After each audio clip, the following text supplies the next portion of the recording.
আজকে প্রচণ্ড শীত পড়েছে, বাড়ির থেকে বের হয় খুব টাফ ব্যাপার।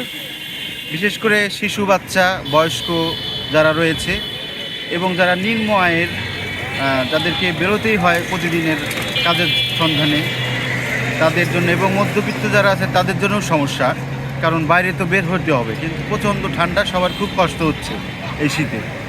তো আসলে শীতের কনকনে যে আবহাওয়া এখনও আমরা টের পাচ্ছি। আমি যে মাথায় এই টুপি পরে আছি, টুপি খুললেই খুব ঠান্ডা লাগে, কষ্ট হচ্ছে, আসলে খুবই কষ্ট পাচ্ছে সবাই, আমরা জনসাধারণ।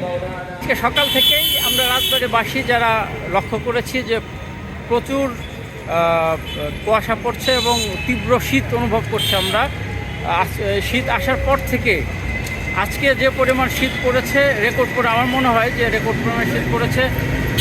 শীত আসার পর থেকে বিগত দিনে আজকের মতো তীব্র শীত আমরা এখনও অনুভব করি নাই।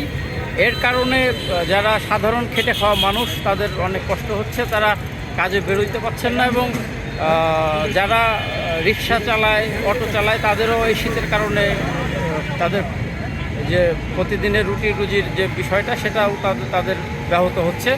তো সব মিলিয়ে জনজীবন অনেকটাই অতিষ্ঠ আজকের শীতে।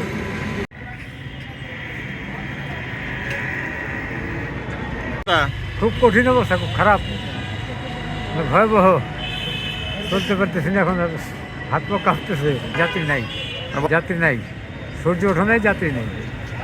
আজকে রাজবাড়িতে প্রচণ্ড ঠান্ডা, সকাল থেকে ঘন কুয়াশা, চারপাশে মানুষজন শীতে কাঁপতেছে। জায়গায় জায়গায় দেখলাম যে আগুন ধরায় কী করতেছে, তাড়া দিচ্ছে, এই আর কি। না, বাইকাররা তো বেশি বের হয় নাই, তারা ম্যাক্সিমাম ঘরে আছে, আর যারা কাজ করতেছে, কাজকর্মে বের হয়েছে, তারা বের হয়।